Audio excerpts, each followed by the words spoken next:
So this lesson, what we're going to do is kind of teach you how to wind a cable. Okay, most of the time, the thing that you do as an audio person anyways is setting up or tearing down. Just moving faders is only part of your job. The bulk of your job is really setting up for your production or tearing down for your production. Okay, and as you're doing it, most people do not. There's a proper way to wind your cables. Okay, don't do the over under the elbow thing, because what happens is if you wind the cable incorrectly, then you create kinks within the cable and you shorten the lifespan of the cable itself.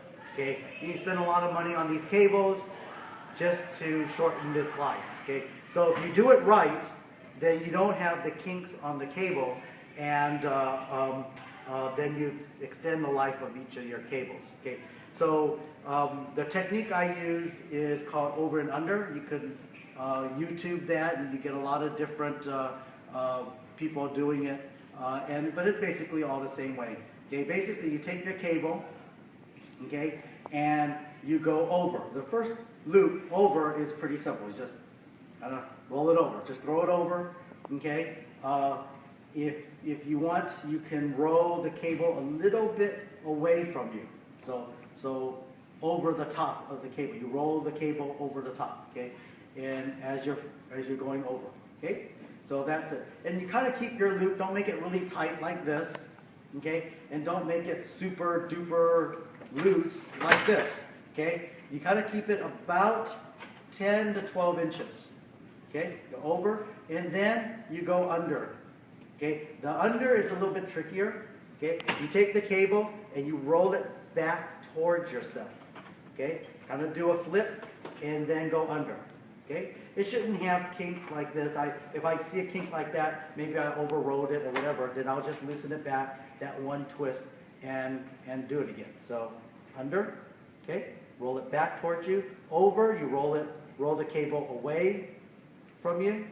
Under, back towards you, and then just kind of flip it under, like this, okay? Over, okay, it's simple. Under, kind of flip it back.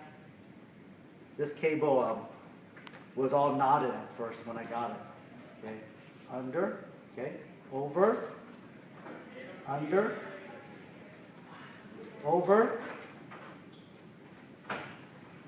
under, over. Okay, and when you're done, what you should do is kind of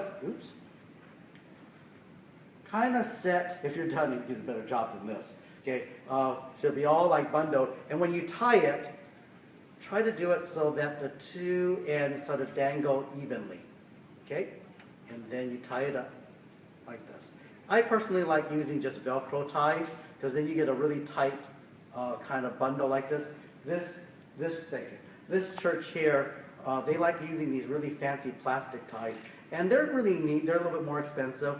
Though I don't personally like that. The reason why I don't personally like that is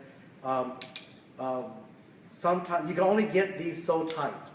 Okay, like this is the tightest you can get, and you can still see slack in there. So if you don't have the Velcro tie, then this kind of gets loosed up, and that's why sometimes when we pick these up out of our storage, you'll get a tiny loop and a big loop and a tiny loop and a big loop.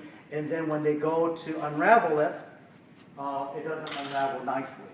Okay, and then it gets all knotted up. Okay, when I go and plug in, I just tell you this, when I start my wind, I always start with the female side, okay, and end with the male side.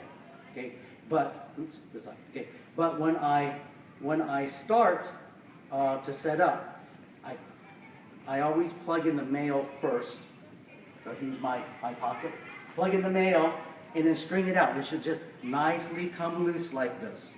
Okay, no knots, no nothing. Okay, and then when you get to where your microphone is, keep it in the coil if you have excess.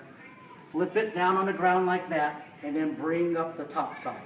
Okay, you plug it into your mic. Now you got your excess in a nice little coil. Well, maybe a little better than this. A nice little coil at the base of your microphone. The reason why you want it at the base of your microphone is so that if your musician has to move the mic somewhere else, if you decide to make changes to the stage setup, then you have the excess right there versus the excess way back at where the pocket is. Okay, and then you got to be pulling this, and then that's when you get all the tangles. Okay, so hopefully that's helpful, and you prolong the life of the cables at your church or venue that you're using. Okay, thank you very much.